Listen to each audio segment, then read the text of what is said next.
Hey YouTube, I'm Motor Racing Network's Steve Post, and I just love when we get a shipment in, and when I look at this week's shipment that we received, the stories, it's absolutely amazing. In fact, of all of them that we've gotten in, I think this might be my favorite one because of all the varieties of cars that we have and all the stories we get to tell in talking about these race cars. And it starts with the Southern 500, the granddaddy of all NASCAR races, and this year it was Matt Kenseth, the Husky Tools Toyota car from Joe Gibbs Racing that won, and you can see the confetti on it. What a great season Matt Kenseth had, coming up just a little short on the championship, but a great run for Matt Kenseth, and that is the Southern 500, the Bojangles Southern 500 race-winning car. Now, while that was a moment of happiness in our sport this year, a moment of sadness in our sport was the tragic loss of Jason Leffler.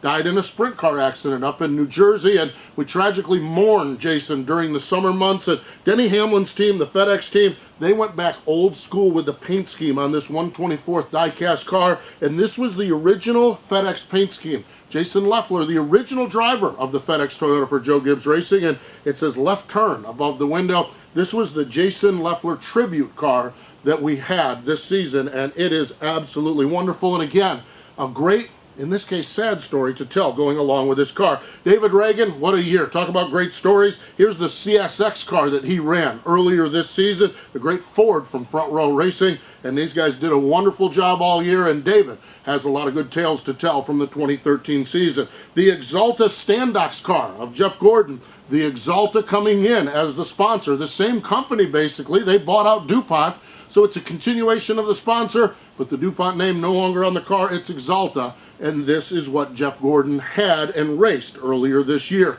One of the things we always do in NASCAR is we salute the troops. Here was Danica Patrick salute the troops. This is the GoDaddy Chevrolet, the American flag, and it starts with us on the front of that car. So really, really cool Danica Patrick salute. And Casey MEARS, great season for the Germain Racing team. The Geico Ford, we have Casey MEARS 1/24th scale diecast available now as well. So there's a bunch of the NASCAR Sprint Cup Series stock cars that we have. Let's talk a little drag racing. Courtney Force, of course, John Force's little girl. Here is the hot pink Traxxas paint scheme on her funny car, the Ford Mustang, and that is absolutely beautiful. What a great job that's been done on this race car and this diecast, something that you certainly want for your collection. Now, I don't know if you know the details about this, but I am a huge sprint car fan. In fact, we have a program called Wing Nation on MRN.com. Love talking sprint car racing, and one of my favorite characters from the sprint car world is the great Sammy Swindell. Upper 50s in age and still winning is his motto. As a matter of fact, he's down under. He's in Australia as we're cutting this, and he's won a bunch of races down there. But this was the platinum paint scheme that Sammy had this year, and it is absolutely beautiful. The Big Game Tree Stands car and Sammy Swindell, for all you sprint car fans, certainly needs to be one to have in your collection. Now we've got Brad Sweet. Now Brad actually ties in with the sprint car world. Brad won a big sprint car race, the King's Royal, this year up at Eldora Speedway. So he does a lot of sprint car racing, but this, the Great Clip Chevy, autographed with a certificate of authenticity for King Brad Sweet. That's what he was called in the sprint car world, and we have that autograph now in the hot pink color, as well as a lot of cars we saw don the pink color scheme, particularly in the month of October, as it was Breast Cancer Awareness Month. Trevor Bayne drove the Roush Fenway Ford Mustang in the NASCAR Nationwide. It's the Roush Clean Tech car, and this is an absolutely good-looking race car here that Trevor Bayne raced earlier this year. And then let's talk a little of NASCAR history going back to the first year. 1949 was the year, and this was the car, Red Byron's car. Yeah, folks, this is what they looked like when we started stock car racing. 1949, June 19th, as a matter of fact, 1949, it started in Charlotte, North Carolina at a 3/4 mile dirt track, and cars like this, Red Byron Classic, were raced, and that is what started the NASCAR Sprint Cup Series racing. We have it in a liquid finish and the standard finish, the NASCAR Classics line, available from Lionel. So, as I mentioned, as I started, some great stories and great variety in this week's diecast collection that we have here on the Diecast Review Show for Plan B Sales. All of these cars are available at your local diecast dealer or at planbsales.com. So we have all these cars, and coming up next, we have the post show. So stay with us right here.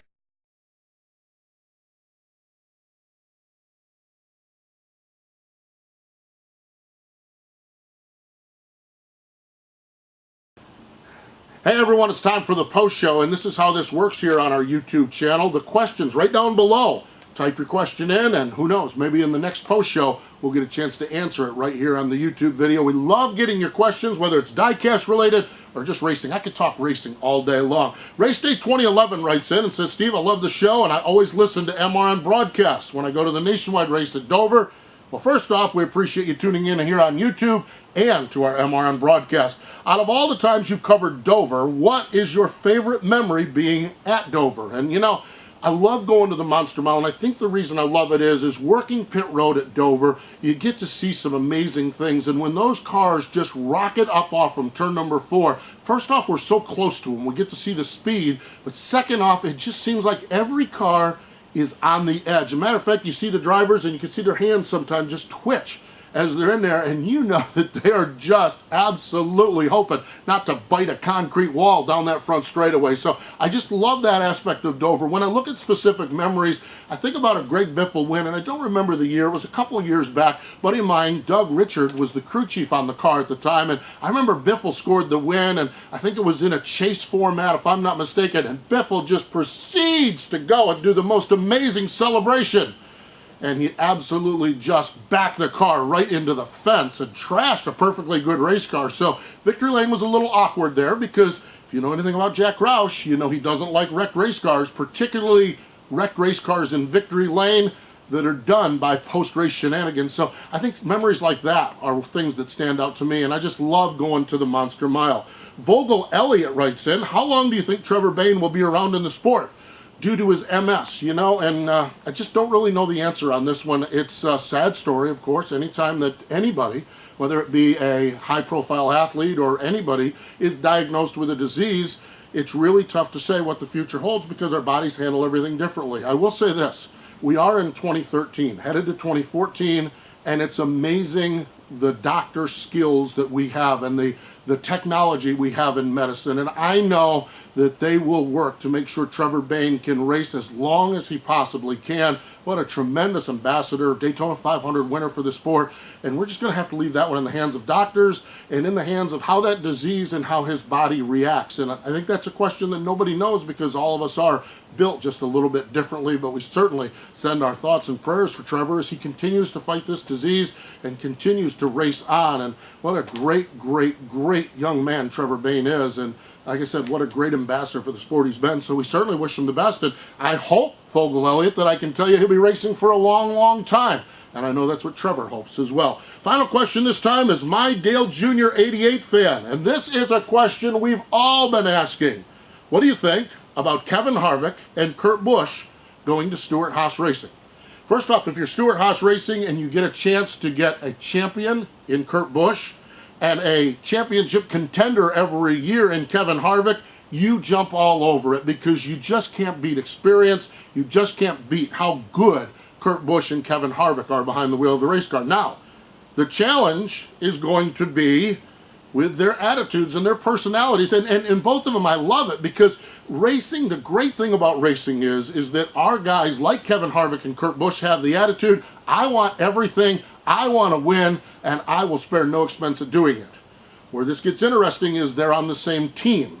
And so interesting to watch how this unfolds. And oh, by the way, there's another guy over there by the name of Tony Stewart that's kind of sort of the same way, and he's the one writing the checks. I just think that this whole Kevin Harvick, Kurt Busch, Tony Stewart, and let's not forget about Danica Patrick. We've seen Danica Patrick march down pit road and get her finger in people's faces as well. Now, she's getting up to speed in NASCAR racing, but she's as fiery as the three guys on that team. I think it's going to be fascinating to watch. I think it's going to be fun to watch. I have no clue as to what's going to happen, but I think they're going to be winning a lot of races next year with those drivers in the stable over there. And Stewart-Haas Racing looks like it's going to be a fun year for those guys as well. So there you have it, our questions on the post show. We love getting your questions and love talking NASCAR racing or whatever it is. So keep those questions coming and we'll keep answering them.